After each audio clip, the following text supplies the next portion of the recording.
구약성경 출애굽기 1장 15절로 22절까지의 말씀입니다. 구약성경 출애굽기 1장 15절로 22절까지의 말씀, 구약성경 82쪽에 위치해 있습니다. 저와 한 절씩 교독하시고 마지막 22절의 말씀을 함께 보도록 하겠습니다. 제가 먼저 봅니다. 애굽 왕이 히브리 산파 십부라라 하는 사람과 부하라 하는 사람에게 말하여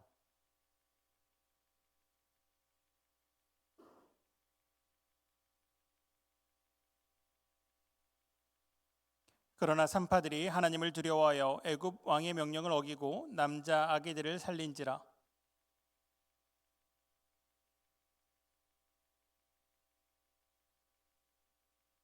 산파가 바로에게 대답하되 히브리 여인은 애굽 여인과 같지 아니하고 건장하여 산파가 그들에게 이르기 전에 해산하였더이다 하매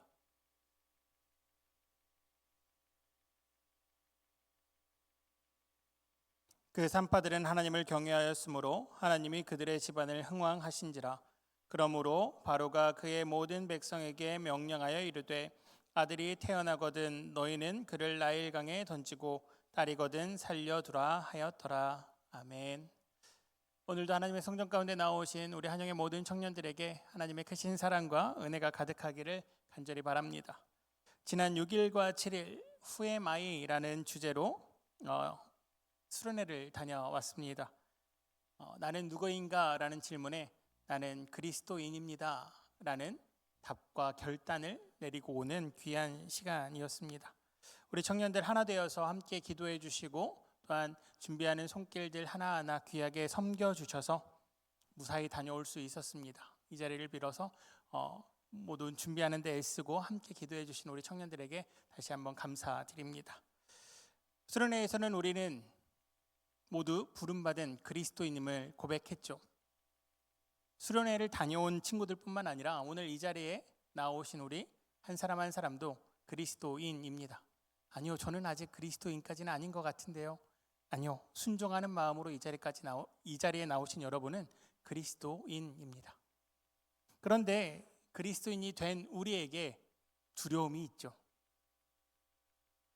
나는 그리스도인인데, 그리스도인으로 결단했는데 사실 우리의 두려움이 쉬이 사라지지는 않습니다. 두려움이 우리 가운데 가득할 때 우리는 다시금 의심하죠. 하나님 정말 살아 계십니까? 그렇게 우리는 이 두려움을 마주 볼 수 있어야 합니다. 나의 두려움이 어디서부터 오는 두려움인지, 내가 무엇을 두려워하고 있는지, 나의 진정한 두려움은 무엇인지를 마주할 때 비로소 우리는 그 두려움이 우리의 신앙을 갉아먹고 하나님이 안 계신다라는 고백에서부터 멀어지게 하는 진정한 두려움을 발견할 수 있게 됩니다. 그렇게 오늘 말씀을 통해서 무슨 두려움이, 어떠한 두려움이 우리가 품어야 될 두려움인지, 우리가 품어야 될 진정한 두려움인지를 함께 나누어 보고자 합니다. 오늘 우리가 함께 읽은 말씀에는 두 가지 두려움을 가진 사람들이 등장하죠. 먼저 등장한 사람은 애굽의 왕입니다. 아브라함과 이삭과 야곱 그리고 마지막 요셉으로 이어졌던 창세기의 말씀 이후에 오랜 세월이 흘렀다고 오늘 말씀은 기록하며 시작하죠. 그리고 그 시간 속에 이제 요셉이라는 인물은 잊혀졌다라고 기록합니다. 요셉이라는 인물이 잊혀졌습니다. 하지만 그의 가족들, 그의 자손들은 남아있는 상황이죠.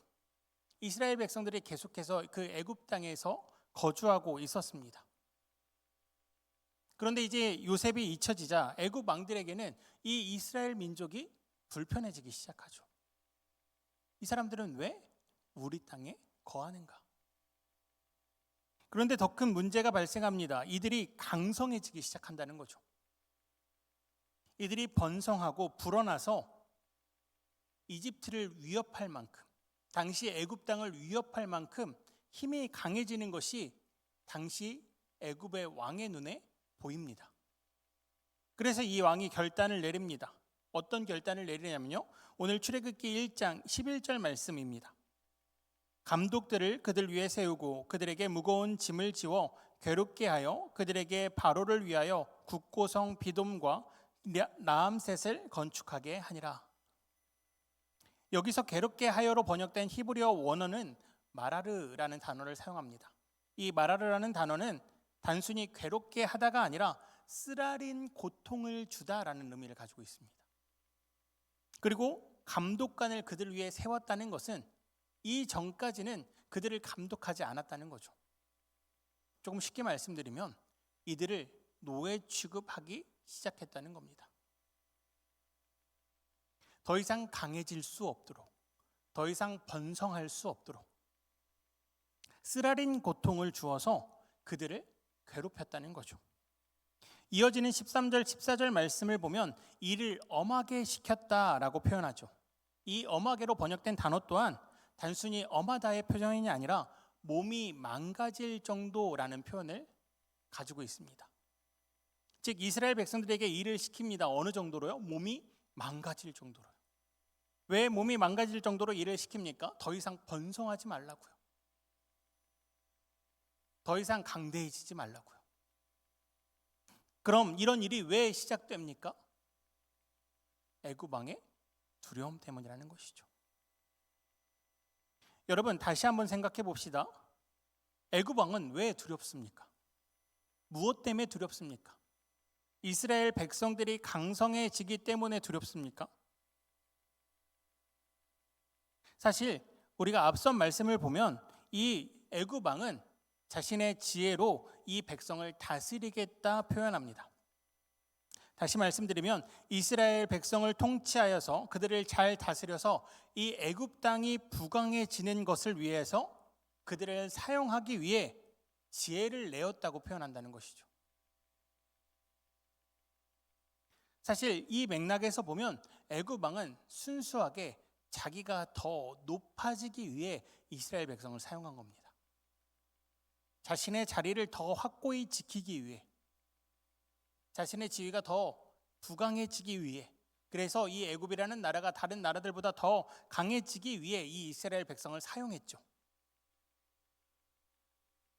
그렇게 사용하면 자연스럽게 이 이스라엘 백성들은 약화되고 자신들은 더 강해지고 주변에서의 평판은 자신들이 더 강한 민족, 강한 나라로 소문날 거다라는 생각이 있었을 것입니다. 그렇게 우리가 오늘 함께 읽지는 않았지만 10절의 말씀을 보면 애굽 왕이 그렇게 이야기하죠. 우리가 지혜롭게 하자고요. 지혜롭게. 그 지혜로 이스라엘 백성들을 처음에는 괴롭힌 겁니다. 자신들이 높아지기 위해. 그런데 약화되어야 될, 점점 몸이 망가져 더 이상 번성하면 안 되는 이 이스라엘 민족이 계속 번성합니다. 계속 강성해지죠. 그러니 처음 두려움이라고 말했던 그 지혜롭게 하자라고 했던 그 마음이 진실한 두려움으로 바뀌기 시작합니다. 다시요.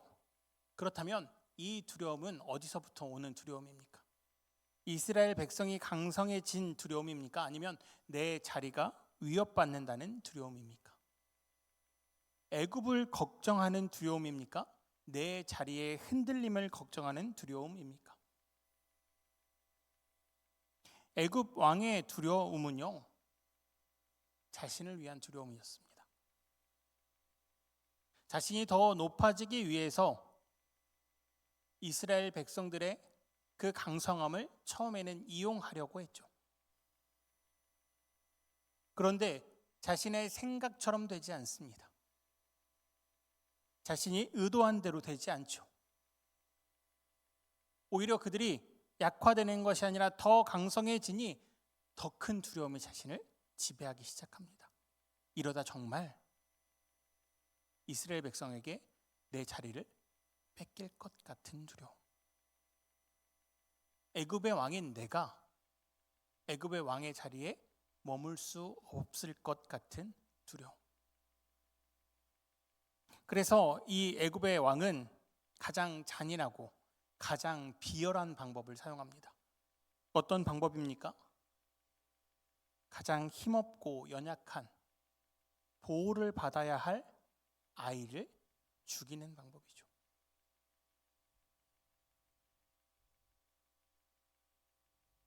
이 땅을 살아가는 우리들은 때론 이 두려움에 먹혀서 생각지도 못한, 이해할 수도 없는 행동을 합니다. 비단 애굽 왕뿐만 아니죠. 우리의 역사가 그런 것들을 증명하죠. 우리가 두려움에 처할 때 상상도 못한 잔인함을 인간들은 서스름 없이 행합니다. 왜요? 그 모든 것이 사라져야 내 두려움이 사라진다고 생각하거든요.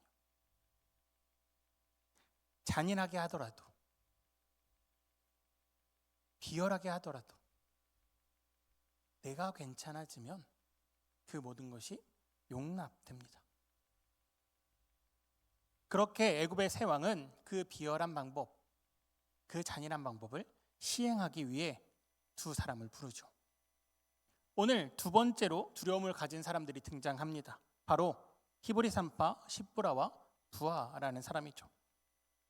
성경이 기록하는 생육하고 번성하여 땅에 가득한 이스라엘 백성들의 출산을 이 단 두 사람이 다 하지는 못했을 겁니다. 그렇게 아마 추측하기로는 이 두 사람은 당시 히브리 산파들의 대표였을 것으로 추측합니다. 그래서 애굽 왕이 이 두 사람을 부른 거죠. 너희가 가서 산파들에게 이야기하라는 겁니다. 뭐라고요? 히브리 산모가 아이를 낳으면 그 자리에서 죽이라고요. 남자아이가 태어나면 그 자리에서 남자아이는 죽이고 여자아이만 살려두라고요. 자, 우리 히브리 산파 십부라와 부하의 마음을 한번 생각해 봅시다. 사실 이 히브리 산파가 왕 앞에 나아갈 일이 평생에 한 번이라도 있을까요? 아니요, 사실은 없습니다. 이들이 나갈 이유는 전혀 없죠. 애굽 왕이 애굽 산파를 부를지언정 히브리 산파를 부를 일은 없었을 겁니다. 심지어 지금 어떤 상황입니까? 감독관을 두어서 갑자기 괴롭히기 시작하는 상황입니다. 일을 엄하게 시키는 상황이죠. 그렇다면 이 히브리 산파 십부라와 부하는 얼마나 두려웠을까요? 그 왕 앞에 나아갈 때 동안 이 두려움은 극에 달했을 겁니다. 우리를 왜 부르지? 왕 앞에 나아가자마자 우리를 죽이는 것 아니야? 왕이 우리를 왜 불러서 무엇을 시키려고 그러지? 끊임없이 그들의 마음 가운데 두려움이 생겼을 겁니다. 그리고 그렇게 왕 앞에 나갔는데 왕이 이야기합니다. 히브리 산모가 아이를 낳으면 남자아이는 죽이라고. 자, 그렇다면 여러분, 그 두려움 가운데서 이 산파들이 선택할 선택지는 무엇입니까? 남자아이를 죽이는 거죠. 히브리 산모가 낳은 그 아이 죽이면 됩니다. 죽이고 말하면 됩니다. 애굽 왕이 죽이라고 했다고. 내 뜻이 아니라고. 내가 하고 싶어서 하는 거 아니라고. 왕이 죽이라고 명령했기에 내가 어쩔 수 없이 죽인다고. 당신도 지금 알지 않냐고, 우리 히브리 상황을. 우리 이스라엘 백성의 상황 당신도 알지 않냐고. 내가 이렇게 하지 않으면 우리 이스라엘 백성 더 큰 아픔과 고통을 당할 거라고 말할 명분이 있습니다. 그렇게 히브리 산파들은 아이를 죽여도 됩니다. 아무도 그들을 비난할 수 없죠. 그들의 그 두려움을 비난할 자는 아무도 없습니다. 그런데 그 광기 가득한, 그 잔인하고 비열한 그 일을 거절합니다. 왜요? 왜 히브리 산파인 십부라와 부하가 그 일을 거절합니까? 오늘 말씀 출애굽기 1장 17절로 또한 21절에는 이렇게 말씀합니다. 그러나 산파들이 하나님을 두려워하여 애굽 왕의 명령을 어기고 남자 아이들을 살린지라. 그 산파들은 하나님을 경외하였으므로 하나님이 그들의 집안을 흥왕하게 하신지라. 아멘. 사실 눈앞에 온 애굽을 통치하며 이스라엘 백성들을 학대하고 당장이라도 자신들의 목숨을 앗아갈 수 있는 이 애굽 왕이 더 두려운 존재죠. 자신의 생명을 좌지우지할 수 있는 이 애굽 왕을 무서워해야 합니다. 두려워해야 하죠. 그러니 그들의 명령을 따라야 합니다. 애굽 왕이 자신의 자리를 잃을까 두려워하는 것처럼 이 히브리 산파들도 자신들의 자리, 자신들의 삶의 자리를 빼앗아 갈까 봐 두려워해야죠. 그래서 애굽 왕처럼 비열하고 잔인한 선택해야 되는 것 아닙니까? 내가 살아가기 위해서, 나의 삶의 자리를 지키기 위해서 이 남자아이들 죽이면 되는 것 아닙니까? 그런데 이 히브리 산파들이 고백합니다. 우리가 두려워하는 것은 애굽 왕이 아니라 하나님이라고요. 우리는 애굽 왕이 무서운 것이 아니라 하나님을 경외한다고 고백합니다. 사실 세상적으로 보면 바보 같은 일 아닙니까? 오히려 이렇게 이야기하는 거죠. 하나님, 왜 이런 상황을 만드셔서 우리가 비열하고 잔인한 일을 할 수밖에 없게 만드십니까? 라고 원망해야 되는 게 히브리 산파들의 모습 아닙니까? 우리와 함께 해주신다는 그 하나님 어디 계십니까? 왜 우리 손에 피를 묻히게 하십니까? 왜 우리로 이런 결정을 내리게 만드십니까? 라고 하나님께 원망하며 따져 물어야 되는 것 아닙니까? 우리의 눈앞에 있는 이 애굽 왕 한 사람도 해결하지 못하시면서 어떻게 전지전능한 하나님이라고 말씀하십니까? 당신 때문에 우리만 고통 속에 있는 것 아닙니까? 당신이 이 일 해결해 주셔야 우리가 비열하고 그 잔인한 결정 안 내릴 수 있는 것 아닙니까? 라고 원망해야 되는 것 아닌가요? 그런데 히브리 산파 시프라와 부하는 그 어떤 말도 하지 않습니다. 하나님을 두려워함으로 그들은 가장 비열하고 가장 잔인한 일을 행하지 않습니다. 사실 그들이 행하지 않았다고 해서 일이 끝났습니까? 사실 그렇지 않죠. 자신의 말을 듣지 않는 히브리 산파들 대신에 애굽 왕은 다시금 자신들의 백성에게 명령합니다. 히브리 사람들이 남자아이를 낳으면 나일강에 던져버리라고. 세상적으로 봤을 땐 이들의 모습은 실패한 거죠.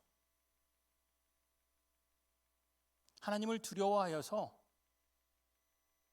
아이들을 죽이지 않았음에도 불구하고 역사는 히브리 아이들을 죽여갑니다. 그 모습을 보면서 사람들은 손가락질할 수 있죠. 어차피 죽을 일 너희까지 죽게 됐다고. 어차피 아이들은 죽을 텐데 너희 히브리 산파들까지 죽게 됐다고. 이 얼마나 미련하고 멍청한 일이냐고.